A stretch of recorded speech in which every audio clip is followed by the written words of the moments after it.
আসসালামু আলাইকুম বন্ধুগণ, আবারও নতুন ব্লগ নিয়ে হাজির হয়েছি আপনাদের সামনে। এখন আমি আছি বিলোনিয়া স্থলবন্দরে। এটি ফেনী জেলার পরশুরাম উপজেলায় অবস্থিত।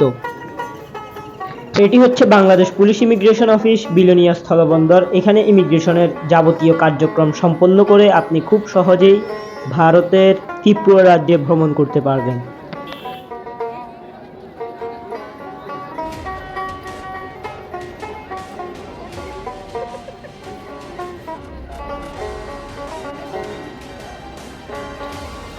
ফেনী সহ দেশের বিভিন্ন জায়গা থেকে প্রতিনিয়ত হাজারো মানুষ ঘুরতে আসে এই স্থলবন্দরে।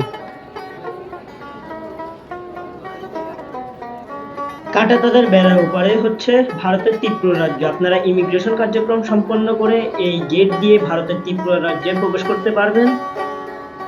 দ্বিতীয় দফা চালুর পর এই স্থলবন্দর দিয়ে 19টি পণ্য আমদানির অনুমতি দিয়েছে সরকার। কাঁটাতারের বেড়ার ওপারে ভারতের গ্রামটিতে মেলা হচ্ছে। এই মেলা থেকে বাংলাদেশিরাও ভারতীয় মালামাল কিনতে পারছেন সহজেই। এখন আপনাদেরকে বলবো এই স্থলবন্দরে আপনারা কিভাবে আসবেন এবং কোথা থেকে আসবেন, ফেনী শহরের কোন জায়গা থেকে সিএনজিতে উঠবেন।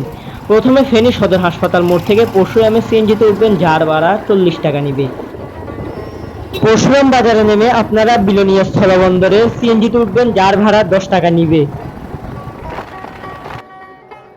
এটি হচ্ছে ইতিহাস ঐতিহ্যের বিলোনিয়া রেলওয়ে স্টেশন, যা বর্তমানে পরিত্যক্ত।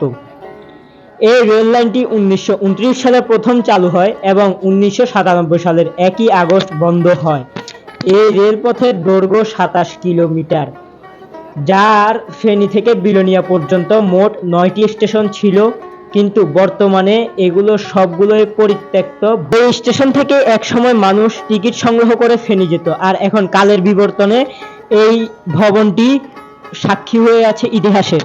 এই রেল লাইনটি চালু হলে সরাসরি বিলোনিয়া হয়ে ভারত যেতে পারবে বাংলাদেশের মানুষ।